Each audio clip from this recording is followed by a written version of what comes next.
ఈ వేతనాలు అనేది పె పె పెంచుతామంటారు. ఎప్పటికప్పుడు నాటకాలు ఆడుతా ఉంటారు.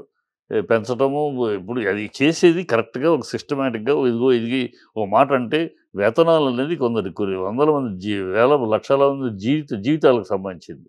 వాళ్ళతోటి ఆడుకుంటే ఎట్లా? వేతనాల విషయంలో రోజుకొక మాట, పూటకొక మాట అది చూస్తా, ఇది చూస్తా అని వాళ్ళు వే వ వాళ్ళు కష్టపడి పనిచేసి 60 ఏళ్ళు, 50 ఏళ్ళు పనిచేస్తున్న వర్కర్స్ కదా!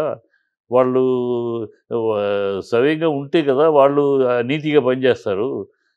వాళ్ళకి ఈ వేతనాల విషయంలో మీరు ద్రోహం చేస్తా ఉంటే, తప్పులు చేస్తా ఉంటే వాళ్ళు దొడ్డిదారిలో డబ్బులు సంపాదించడానికి చూస్తా ఉంటారు. అవినీతి ఎక్కడ పెరుగుతుందంటే ఇక్కడే ఈ ప్రభుత్వాలు చేసే దౌర్భాగ్యపు చేతల వల్లే.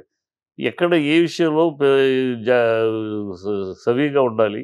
అన్ని రాజకీయాలే, అన్ని మాటలే, అన్నిటికి దొల్ల మాటలే. చెప్పేదొకటి, చేసేదొకటి, అనేదొకటి, ఎన్నికల ముందు ఒకటి, ఎన్నికల తర్వాత ఒకటి. చాలా దౌర్భాగ్యం ఇది. ఖచ్చితంగా అది సవ్యంగా చూసి ఇది ప ప ఈ యుద్ధ ప్రాతిపదిక మీద సరిజేయాలి. లేకపోతే మాత్రం కల్లోలం అవుద్ది. అల్లకల్లోలం అవుద్ది. అది ఆ పరిస్థితికి తీసుకురాకూడదు. అది ప్రభుత్వం ముందు తగిన నిర్ణయాలు తీసుకోవాలి.